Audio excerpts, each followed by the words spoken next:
বাঘের বংশবৃদ্ধিতে অনন্য আলোকবর্তিকা হয়ে উঠেছে চট্টগ্রাম চিড়িয়াখানা।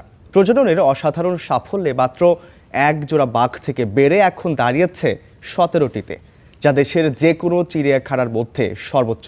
এখান থেকে বাঘ পাঠানো হয় অন্য চিড়িয়াখানাগুলোতেও। রুকনউদ্দিনের রিপোর্ট, ছবি তুলেছেন হারুনুর রশিদ। গর্জনে কাঁপছে চারপাশ, আর খাঁচার বাইরে চোখ জোড়ানো কৌতূহল। চট্টগ্রাম চিড়িয়াখানায় এলে দর্শনার্থীদের প্রথম গন্তব্যই যেন বাঘের খাঁচা। সবুজ পাহাড়ের কোলে বাঘের রাজকীয় উপস্থিতি মুগ্ধ করে ছোট বড় সবাইকে। দেখছে অনেক ভালো লাগতেছে বাঘ, এই কারণে বাচ্চাদের নিয়ে আসা। আগে তো দেখতাম টিভিতে, এখন দেখতাছি বাস্তবে। এই যে হাঁটাচলা করতেছে, দৌড়তেছে। না, ওই যে ডাক্তার দেয় তখন একটু আতঙ্ক লাগে আর লালটা সবসময় দেখে গেছে, এখন সাদাটা দেখে একটু ভালো লাগছে।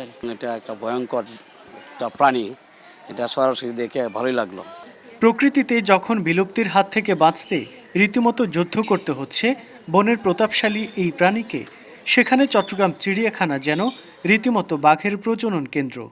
2016 সালে মাত্র 2টি বাঘ নিয়ে যাত্রা শুরু করা এই চিড়িয়াখানায় এখন বাঘের সংখ্যা 17টি, যার মধ্যে রয়েছে বিরল প্রজাতির 5টি সাদা বাঘ।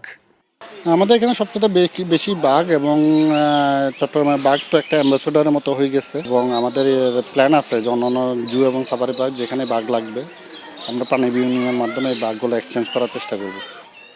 তথ্য বলছে বাঘের সংগ্রহে দেশে এই চিড়িয়াখানাই সবচেয়ে সমৃদ্ধ। শুধু তাই নয়, এখান থেকে জাতীয় চিড়িয়াখানা ও রংপুরেও বাঘ সরবরাহ করা হয়েছে। এখানে রয়্যাল বেঙ্গল টাইগারের এমন বিস্তারে আশাবাদী মৎস্য ও প্রাণী সম্পদ প্রতিমন্ত্রীও।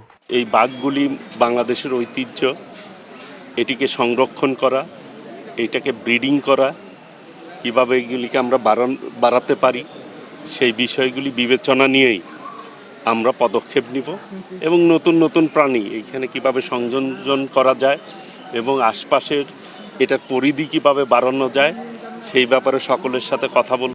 জাতীয় পশু বাঘ এই চিড়িয়াখানার মতো প্রকৃতিতে তার আবাসেও টিকে থাকবে সদর্পে, এমনটাই প্রত্যাশা। রুকনউদ্দিন, স্টার নিউজ, চট্টগ্রাম।